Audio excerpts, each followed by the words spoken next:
Nagsimula sa simple na pasulyap-sulyap, nagpapapansin sa'yo.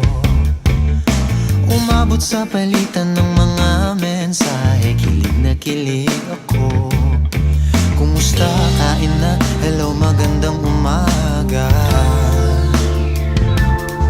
Ingat ka, pahinga, huwag kang masyadong magpupuyat pa.